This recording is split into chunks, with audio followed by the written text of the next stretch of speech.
Today, I'm going to be showing you how you can obtain a preferred route when the system's default route is not a route that you are wanting to take using viewpoints.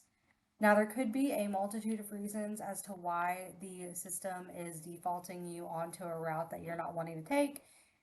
And as long as there are no restrictions on your preferred route, you should be able to get it pretty easily using what we call viewpoints. So to start out, I am on the routing page. This is just default what it looks like when you get there. We have our origin, our destination, and under both of those is a location type. We have the option to use lat longs, mileposts, a border crossing, a Washington address, or an intersection.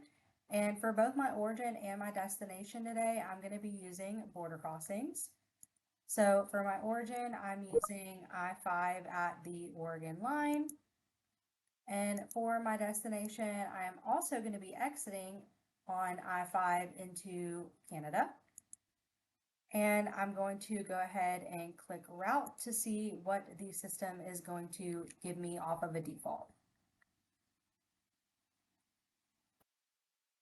And it looks like if we look at our map as well as our driving directions, we're going to be going from I-5 onto I-405 and then back onto I-5, which is a pretty standard route for a load this size.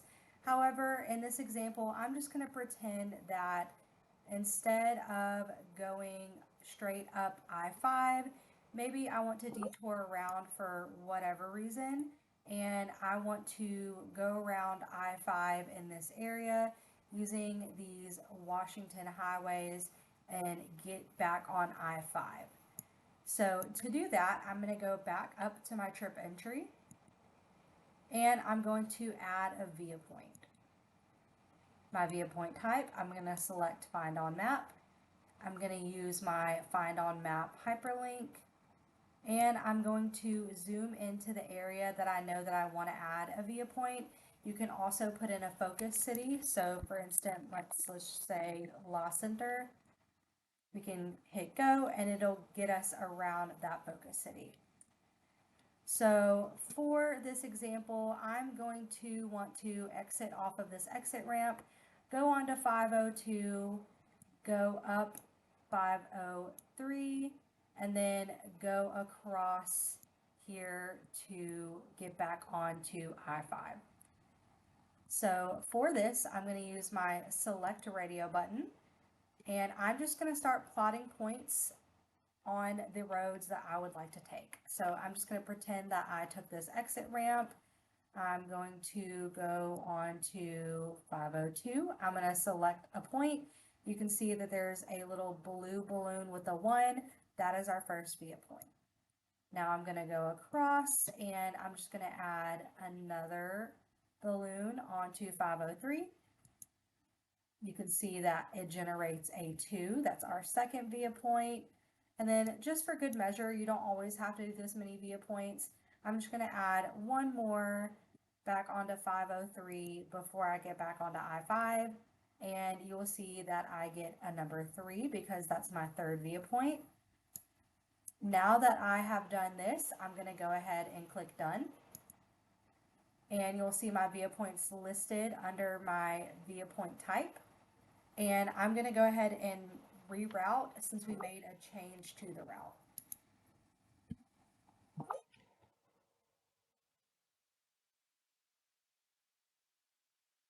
Alrighty, and now you can see that the system did accommodate our preferred route using our viewpoints. You'll see that all 3 of my viewpoints are still on the map. You can see where our blue route line has gone off of I-5 and gone onto our preferred route. And you can also see where that is shown in the turn-by-turn driving directions as well. Now I'm going to show you a second way in which you can add viewpoints using what we call drag route. So I have redone my route to where I'm just going back up I-5, 405, and 5 again. And I'm going to want to take that same preferred route that I had previously, but now I'm just going to do it in a different manner. So now in order to add my viewpoints, I'm going to double click my blue route line where I want to add the viewpoint. You'll see once I've double clicked, I have one blue viewpoint, and I can actually drag this along the map and drop it. And I can kind of see what the system wants to do. To get my preferred route, I'm going to have to add another viewpoint. So I'm going to go back and I'm going to double click my blue route line again.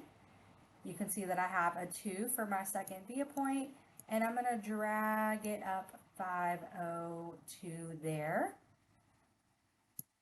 And once again, you can see the system is sort of automatically shaping the route based off of what it thinks you're trying to do.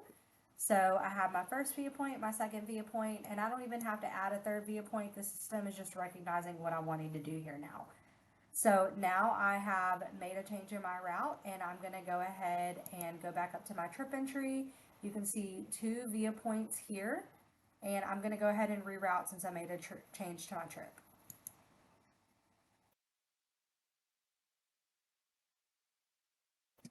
And now once again, the system is accommodating my preferred route.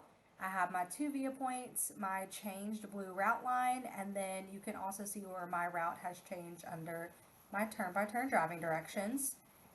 Using drag route, if you want to remove a viewpoint, it's just as easy. You just double click it again and it'll remove the first via. It'll snap a blue route line to try and figure out what you're doing. And then I can remove my second via by double clicking again. And then now I'm right back to where I started. And I just would have to go ahead and reroute again since I made a change to my trip. And the last and final way to get a preferred route is by using via highways. So I have reset my route once again. I'm going to go up to my trip entry, and under viewpoints and viewpoint type, I'm going to choose highway.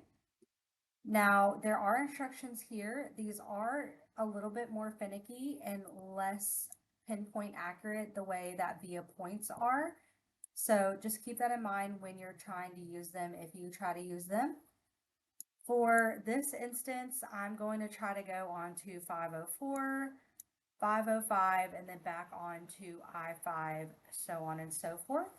So for my highways, I'm going to choose I-5, WA 504, WA 505, and then I-5 again.